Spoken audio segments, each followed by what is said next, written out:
네, 안녕하세요. 리히트 책방의 리히트입니다.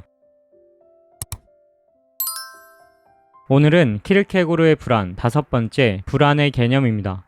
키르케고르는 이전 영상에서 헤겔이 타락 이전의 아담의 상태를 직접성이라고 부른 것과는 다르게 순진함이라고 주장했었습니다. 그리고 순진함이라는 건 무지라고 말했죠. 그러나 이 알지 못함은 동물의 야만성과는 구분되어야 합니다. 왜냐하면 인간은 동물과 다르게 정신을 가지고 있기 때문이죠. 그러나 순진한 상태의 인간은 아직 정신으로 규정되어 있지 않습니다. 키르케고르는 이것을 정신은 꿈을 꾸고 있다 라고 표현하죠. 그래서 아직 정신이 깨어나지 않은 인간은 자신의 자연적 조건과의 직접적 통일 안에서 영적으로 규정되어 있다고 말합니다. 쉽게 말해서 아담과 동물들은 자신의 자연적 조건과의 직접적으로 통일되어 있다는 점에서 같지만 아담은 정신을 가지고 있고 동물은 정신을 가지고 있지 않다는 차이가 있죠. 그렇기 때문에 동물에게는 단순하게 눈앞에 있는 현실성만이 전부가 됩니다. 그러나 인간은 동물과는 다르게 정신을 가지고 있기 때문에 눈앞에 있는 현실성과 또 다른 가능성을 볼 수 있는 존재이죠. 이렇게 아담은 순진했습니다. 그는 선하지 않았고 오히려 선악의 차이에 대한 인식이 결여되어 있었죠. 아담은 모든 것에 대해서 무지했습니다. 그는 최초의 인간이었기 때문에 죽음도 알지 못했죠. 그는 에덴 동산에서 동물들과 함께 또 한 여자와 함께 현실성 속에서 평화롭게 지냈습니다. 키르케고르는 바로 이런 상태는 평화와 안식이 있다고 말하죠. 그러나 그런 평화 안식이 지속되는 동물들과는 다르게 아담은 불안을 느끼기 시작했습니다. 아담은 왜 불안을 느끼기 시작했을까요? 키르케고르는 이렇게 말합니다. 이런 상태에는 평화와 안식이 있다. 그렇지만 거기에는 어떤 다른 것도 또한 있는데 이는 싸움이나 다툼은 아니다. 왜냐하면 거기에는 싸워야 할 대상이 없기 때문이다. 그러면 그것은 무엇인가? 무이다. 그런데 무는 어떤 작용을 하는가? 무는 불안을 낳는다. 키르케고르는 순진함은 동시에 불안이라는 사실, 바로 이 사실이 순진함의 심오한 비밀인 것이라고 말합니다. 쉬운 예를 들어보죠. 아이는 순진합니다. 즉 아이는 무지하죠. 아이는 불에 대해서 알지 못합니다. 그렇기 때문에 그건 무와 같은 거죠. 불은 그 아이에게 무로서 다가옵니다. 여기에서 그 아이는 불을 만져보고 싶지만 그게 어떤 것인지 알 수 없는 무이기 때문에 불안을 느끼죠. 그렇지만 그 불안이 있기 때문에 불이 더욱 궁금해지는 양의적인 감정을 느끼게 됩니다. 그렇기 때문에 불안은 꿈꾸는 정신에 대한 일종의 규정이 됩니다. 아이가 순진하다는 건 그 아이의 정신이 잠들어 있기 때문이라는 거죠. 키르케고르는 또 하나의 예를 듭니다. 우리가 잠들어 있을 때 나 자신과 나의 타자 사이에는 차이가 정립되어 있지 않죠. 즉 갓난아이는 자신과 어머니를 구분짓지 않습니다. 그러나 그 갓난아이조차도 어렴풋하게 어머니와 자신의 차이를 예감하고 있다는 거죠. 그러나 이 차이는 아직 암시되는 무와 같이 감춰져 있는 겁니다. 아이는 어머니의 일치감을 느끼면서도 이 암시되는 무인, 차이를 예감하고 있기 때문에 불안을 느끼게 되죠. 이건 아까 말했듯이 아담이 동물과 같이 현실성 속에서 평화와 안식 가운데 살았지만 불안을 느꼈던 것처럼 그 아이도 어머니와의 차이를 어렴풋하게 느끼며 불안을 느낀다는 겁니다. 이런 이유로 불안은 공포와는 전혀 다른 개념이라고 할 수 있습니다. 왜냐하면 공포는 확실한 대상이 있는 반면에 불안은 대상이 없는 것, 즉 키르케고르의 표현대로 무이기 때문이죠. 그렇기 때문에 불안을 가능성의 가능성이라고 말합니다. 아이가 불을 만지는 그 행동을 할 수 있다는 가능성이 불안의 조건이라는 거죠. 문장으로 풀자면 나는 그것이 가능하다는 가능성을 예감하고 있다 라고 할 수 있습니다. 그래서 이 불안은 아까 불을 만지려던 아이가 불에 대한 불안과 기대감을 동시에 가졌던 것처럼 심리학적 양의성을 가지고 있죠. 키르케고르는 이렇게 표현합니다. 불안은 공감적 반감이며 반감적 공감이다. 언어학적 용법은 이것을 완벽하게 확증해준다. 사람들은 어떤 달콤한 불안, 결코 싫지 않은 불안함에 관해서 그리고 어떤 낯선 불안, 수줍은 불안 등등에 관해서 이야기한다. 그렇기 때문에 아이가 불이라는 암시되는 무 앞에서 느낀 불안은 결코 허물이 아닙니다. 그 아이는 아직 불을 만지지 않았기 때문이죠. 또 그건 어떤 골치 아픈 짐도 아니고 순진함이라는 행운과 어우러질 수 없는 고통도 아닙니다. 오히려 이 불안은 모험적인 것, 괴상한 것, 수수께끼 같은 것에 대한 어떤 동경으로 드러나게 되죠. 아이들을 관찰할 때 이런 불안이 모험적인 것, 괴상한 것, 그리고 수수께끼 같은 것에 대한 어떤 동경으로서 훨씬 구체적으로 암시되어 있음을 발견할 것이다. 그러나 불안이 존재하지 않는 아이가 있다는 게 무엇을 입증하지는 않습니다. 왜냐하면 짐승들에게도 불안은 존재하지 않기 때문이죠. 이건 키르케고르가 인간은 동물과 같다고 말하는 게 아니라 그저 정신이 덜하면 불안도 덜하다는 것을 말하고 싶은 겁니다. 키르케고르는 이런 양의적인 불안은 본래 아이에게 속하기 때문에 아이는 불안 없이 지낼 수 없다고 말하며 이 불안은 아이를 불안하게 만들면서도 또한 자신의 달콤한 불안의 감정으로 아이를 사로잡는다고 말하죠. 그리고 어린애 같은 요소가 꿈꾸는 정신의 상태로 보존되어 있는 문화권에는 어김없이 이런 불안이 존재한다고 말하는데, 이건 이후에 키르케고르가 그리스 문화를 지칭하는 데 사용합니다. 아폴론의 배후에는 디오니소스가 숨어 있듯이 질서 뒤에는 무질서가 숨어 있다는 거죠. 아폴론적 문화는 평화와 안식이 지배하지만 결국 그러한 평화와 안식은 디오니소스적 문화를 예감하고 있기 때문에 무에 대한 불안이 존재한다는 겁니다. 그리고 이런 불안이 깊어질수록 문화도 깊어진다고 말하죠. 이건 아폴론적 문화가 디오니소스적인 것에 대항해서 더욱 정교하게 발전할 수 있었던 논리와 같습니다. 어렴풋하게 느껴지는 디오니소스적인 힘으로부터 솟아나는 무에 대한 불안이 아폴론적 문화를 더욱 정교하게 만들었다는 거죠. 어린애 같은 요소가 꿈꾸는 정신의 상태로 보존되어 있는 문화권에는 어김없이 이런 불안이 존재한다. 불안이 깊으면 그 문화도 깊어진다. 오로지 평범한 우둔함만이 이것을 일종의 혼란이라고 주장한다.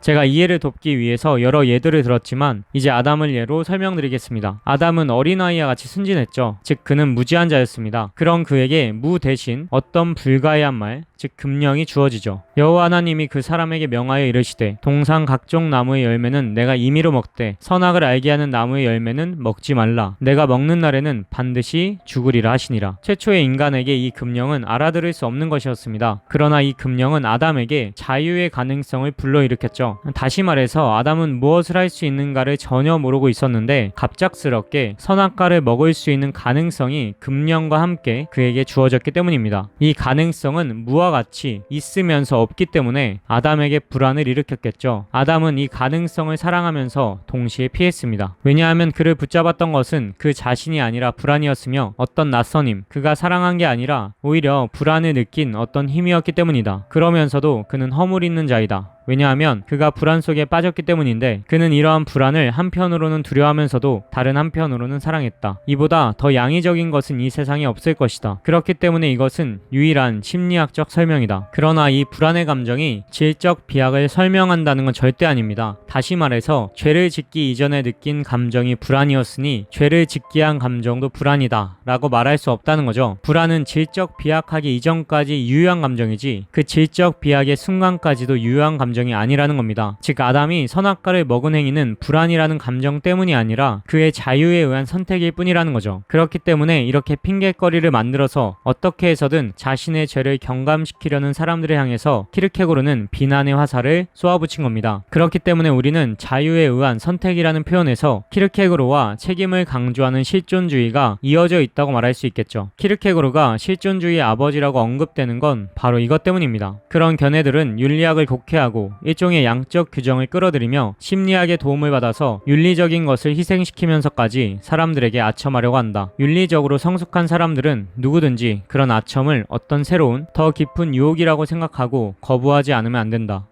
앞에서 말했던 것처럼 키르케고르에게 인간은 동물과 다르게 정신을 가진 존재입니다. 그렇다면 이 정신은 무엇을 할까요? 바로 종합의 역할을 합니다. 그는 이렇게 말하죠. 인간은 영과 육의 종합이다. 만일 그 둘이 제3의 요소 안에서 통일되지 않는다면 종합은 생각될 수 없다. 이 제3의 요소가 정신이다. 인간은 영과 육의 종합입니다. 그리고 정신은 이 둘을 종합시키는 역할을 하죠. 그러나 처음에 말했던 것처럼 순진한 상태, 즉 죄를 짓기 이전에 인간의 정신은 직접적으로 꿈꾸면서 현존하고 있습니다. 키르케고르는 이 정신을 적대적 힘이라고 표현하죠. 만약 정신이 없었다면 영과 육의 관계가 교란되는 일은 없을 것이기 때문입니다. 그러나 이렇게 말하면서도 이 정신을 우호적인 힘이라고 표현하죠. 왜냐하면 정신이 없다면 이 영과 육의 관계는 성립될 수 없기 때문입니다. 그렇다면 이 양의적인 힘, 즉 정신에 대한 인간의 관계는 무엇이라고 할 수 있을까요? 바로 불안입니다. 정신은 영과 육을 이어주는 동시에 그 사이를 교란시키는 존재이죠. 인간의 정신은 언제나 이것이냐 저것이냐를 선택해야만 합니다. 선악과 앞에선 아담처럼 불 앞에 있는 아이처럼 언제나 인간은 선택해야만 하는 자유 속에 놓여져 있죠. 이런 이유에서 인간의 정신은 불안으로 이어져 있습니다. 정신은 어떻게 자신과 이어져 있으며 또 어떻게 자신의 조건과 이어져 있을까? 정신은 불안으로 이어져 있다. 정신은 자신을 없앨 수 없다. 정신이 자신을 자신의 바깥에 두고 있는 한 정신은 자신을 붙들 수 없다. 인간은 식물적인 것에 잠길 수 없다. 왜냐하면 왜냐하면 인간은 정신으로 규정되어 있기 때문이다. 인간은 불안으로부터 도망칠 수도 없다. 왜냐하면 인간은 불안을 사랑하기 때문이다. 인간은 불안을 진실로 사랑할 수도 없다. 왜냐하면 인간은 불안으로부터 도망치기 때문이다. 순진함은 이제 그 정점에 도달했다. 그것은 무지이다. 그렇지만 그것은 어떤 동물적 야만성이 아니라 정신에 의해서 규정된 일종의 무지이다. 그런즉 그 자체로 순진함은 바로 불안이다. 왜냐하면 순진함의 무지는 무에 관한 것이기 때문이다. 여기에는 선악에 대한 어떤 지식도 존재하지 않는다. 오히려 지식의 모든 현실성은 불안 속에서 무지라는 거대한 무로 나타난다. 아까 설명한 것처럼 최초의 인간인 아담, 즉 순진한 인간에게 불가해한 말이 주어집니다. 그리고 이 말이 그의 무지를 응집시키죠. 아담은 당연히 신의 명령을 이해하지 못합니다. 키르케고르는 바로 이 순간을 불안이 자신의 최초의 전리품을 이를테면 노익한 셈이다 라고 말하죠. 이 먹지 말라는 신의 명령은 아담의 자유의 가능성, 선악과를 먹을 수 있을 가능성을 일깨워 놓았습니다. 아담은 이제 할 수 있음이라는 가능성을 예감하기 시작하죠. 바로 여기에서 불안이 발생합니다. 금령은 아담에게서 불안을 일으킨다. 왜냐하면 금령은 아담에게서 자유의 가능성을 일깨워 놓았기 때문이다. 순진함의 곁을 불안의 무로써 스치고 지나갔던 것이 이제 아담에게로 들어온 즉 여기에서 다시 그것은 일종의 무이며 할 수 있음이라는 아담을 불안케 하는 가능성이다.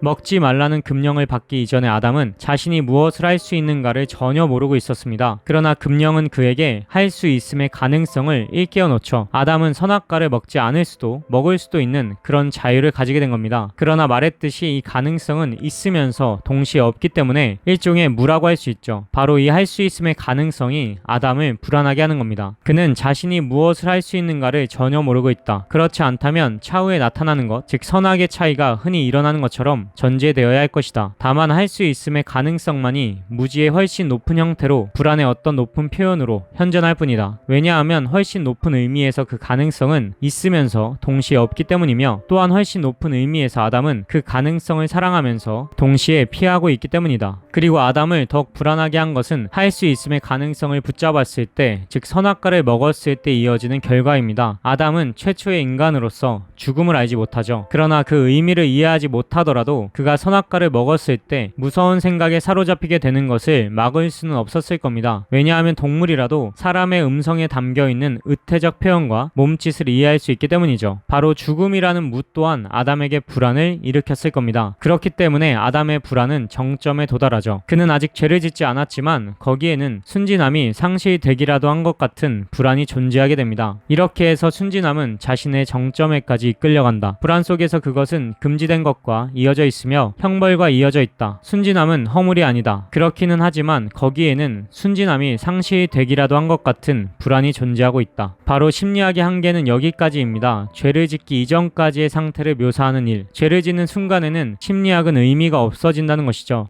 키르케고르는 성서의 설화를 고수했고 또 금지의 명령을 외부에서 오는 것으로 간주했습니다. 그러나 이건 많은 사상가들을 괴롭혀온 것이라고 말하죠. 여기에서 외부는 무엇이고 또 신이 그에게 어떻게 아담이 이해하지 못한 것에 관해서 아담에게 말했다는 결함이 생겨나게 됩니다. 그러나 이건 아담이 혼잣말을 했다고 생각한다면 이런 결함은 제거될 것이라고 말하죠.